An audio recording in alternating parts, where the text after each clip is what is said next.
Nobody asked him to do it. There was no teacher who assigned it, no parent who insisted, no poster on the wall of the schoolhouse that told him this was his duty. It was simply something he decided, some morning in the autumn of 1942, when a column of soldiers marched past the end of his street, and he stood on the porch railing and put his hand to his forehead the way he had seen men do in the newsreels. He held it there until they were gone. Then he climbed down, went inside, and got ready for school. He was 8 years old. His father had been overseas for 4 months. Across America in those years, scenes like this one played out in tens of thousands of households, in cities and small towns, on farms, and in apartment buildings. Historians have counted the soldiers. 16 million Americans served in uniform during World War II out of a total population of 132 million. But the other 116 million, the ones who stayed behind, have been harder to count. Among them were children who understood something essential about the war that no textbook had yet put into words, that holding the line at home was its own kind of service, and that waiting was its own kind of courage. The boy understood this without being able to say it, and so he saluted. His street looked like 1,000 other streets in America in 1942. The houses were close together, the yards small.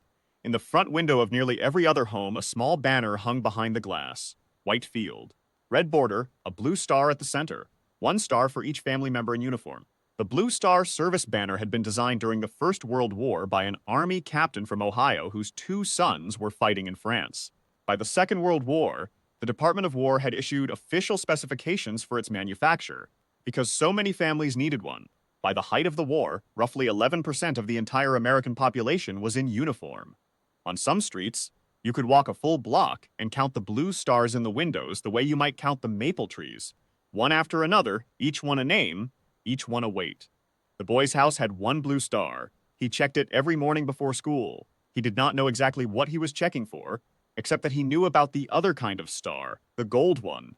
And he knew what it meant when a blue star was covered over. He had seen it happen twice on his street already, once to a family 3 doors down, once to a family he did not know well on the corner. Both times, the women in those houses had come to the door wearing black. Both times, the neighborhood had gone a little quieter than before. Nobody said much about it. Everyone understood. So he checked the window, and the star was blue, and he went to school. At school, the war was everywhere. The classroom maps had been updated. Pins and string marking the fronts in North Africa, in the Pacific, in the skies over Germany. The teacher read from the newspaper some mornings, choosing the parts she thought appropriate, skipping others. The children collected newspapers themselves, binding them in stacks for the paper drives. They brought in flattened tin cans, stripped of their labels, rinsed clean. They brought in old pots and coat hangers and broken tools, anything metal that could be melted and recast into something the army could use. The Salvage for Victory campaign had launched in January of 1942, 1 month after Pearl Harbor, and children across the country had become some of its most devoted participants. Nationally, young Americans also purchased war bonds and stamps worth more than $1 billion. $1 billion. Raised largely in dimes and quarters by children who understood, in the way children understand big things, that this was something serious and that they were part of it.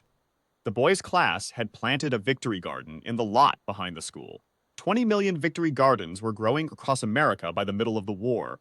His class had planted tomatoes and beans and squash, and they watered it on a rotation chart. And when the harvest came in the autumn, the teacher said they should be proud because they were feeding people who needed to be fed.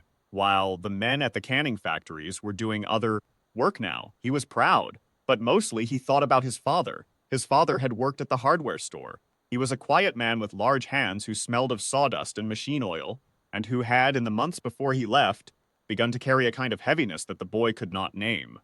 The night before he shipped out, his father had sat with him on the porch after supper and told him he was the man of the house now. The boy was 7. He did not know what that meant exactly, but he nodded as if he did. His father ruffled his hair and did not say anything else. The next morning he was gone, and the blue star appeared in the window that same afternoon. So the boy saluted. He saluted the men who marched in formation down the main road into town. He saluted the men who walked in pairs past the hardware store, which was being run now by Mrs. Halloran and her daughter on their way to the bus depot. He saluted the men in the jeeps and the men on the troop trucks, and sometimes, when a train full of soldiers slowed at the crossing, he ran to the fence at the bottom of the yard and held his salute for as long as the cars were passing, Some of the soldiers waved, some of them laughed in a good-natured way. Most of them did not notice him at all. He did not mind. He was not doing it to be noticed. He was doing it because he had seen the newsreels, and he knew what those men were going out to face, and it seemed to him that someone should acknowledge them. He was a child. He had no money left for bonds that month, and the scrap drive had already happened, and there was nothing else he could offer. So he gave them his salute, his small hand flat against his forehead every time, without fail. Winter came, then spring, then another summer. Letters arrived from his father, irregular and thin, with some words blacked out by the censors. His mother read them at the kitchen table in the evenings, and sometimes her voice caught on a line, and she would stop and clear her throat and continue reading. The boy listened to every word. He saved the envelopes. He knew the postmarks by heart. By the autumn of 1943, the boy had been saluting soldiers for more than a year. He did not think of it as anything unusual. It had simply become part of how the days worked, the way the scrap drive was part of the days, the way checking the window every morning was part of the days. The war had organized life around itself, and he had organized himself around the war. Then, one afternoon in October, he was standing on the low stone wall at the edge of the yard, watching a pair of soldiers walk down the other side of the street.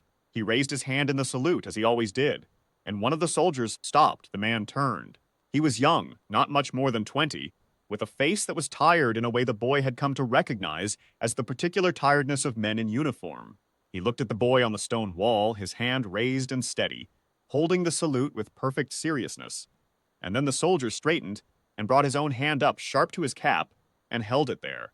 They looked at each other across the street. After a moment, the soldier let his hand down, gave a small nod, and walked on. The boy stood on the wall for a long time after that. He did not have the words for what had passed between them. He was 9 years old. But he understood, the way children understand the things that matter most, that the soldier had not stopped because he thought it was a game. The soldier had stopped because he knew, somehow, that the salute was real. His father came home in the spring of 1945. He was thinner than the boy remembered, and he moved differently, carefully, as though his body was still processing decisions it had made in other places. The boy was 10. He had grown 3 inches.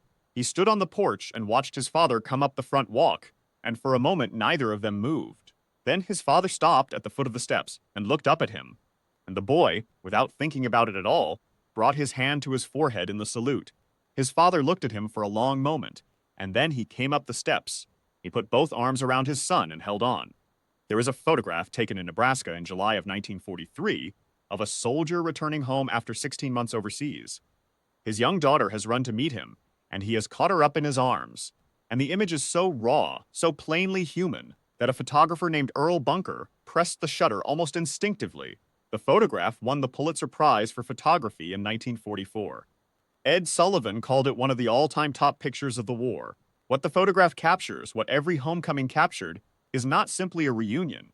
It is the end of a particular kind of waiting, a waiting that had its own texture and its own demands, its own courage, its own cost. 16 million Americans served in uniform, but the children who checked the window each morning, who ran their dimes to the bond drives, who held the salvage drives, who watched the blue stars and knew what the gold ones meant, they served too, in the way that the very young can only serve, with a faithfulness that asked nothing in return, and a gravity that no one had taught them. Nobody told the boy to salute, he simply knew.